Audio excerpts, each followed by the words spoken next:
பீகார் மாநிலத்தில் உள்ள வைசாலிங்கிற ஒரு கிராமங்க. அங்கே ஒரு தலித்து மூதாட்டி இறந்து போயிட்டாங்க. அந்த மற்ற ஜாதிகாரங்கள் என்ன சொல்லிட்டாங்கனாக்க, நீங்கள் தீண்டத்தகாதவர்கள், எங்கள் ரோடு வழியெல்லாம் உங்கள் பாடியை எடுத்துகிட்டு வரக்கூடாது அப்படின்னு பெரிய பிரச்சனை பண்ணியிருக்கிறாங்க. நடக்கிறது பிஜேபி ஆட்சி. யாருக்கு சாதகமாக இருக்கும்?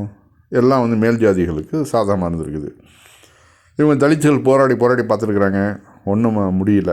கடைசியில் அந்த பாடியை அந்த இடத்துலையே வச்சு எரிச்சு விட்டு கொண்டு போயிட்டாங்க. அது அவங்க கிராமத்திலே வச்சு எரிச்சு விட்டு அதை தூக்கி கடாச்சிட்டாங்க. எவ்வளோ பெரிய குடும்பம் பார்த்தீங்களா? இதை சம்பவத்தை அனுபவிச்சா தான் தெரியும். அந்த குடும்பத்தில் ஒரு இழப்பு ஏற்பட்டிருக்குது. அதை பாருங்கள்.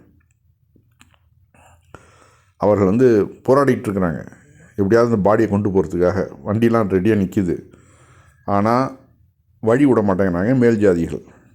அவனும் இந்து தான், இவனும் இந்து தான். கடைசியில் அந்த எந்த இடம் இறந்து போனாங்களோ அந்த பக்கத்திலே வச்சு எரிச்சு விட்டுருக்குறாங்கனாக்க, இந்த நாட்டில் சனாதனம் இன்னும் எந்த அளவு உயிர்ப்போடு இருக்குங்கிறத பார்த்துக்குங்க. ஹிந்து ஹத்திரமே, இந்து ஆபத்தில் இருக்குன்னு மோடி சொல்கிறாரு.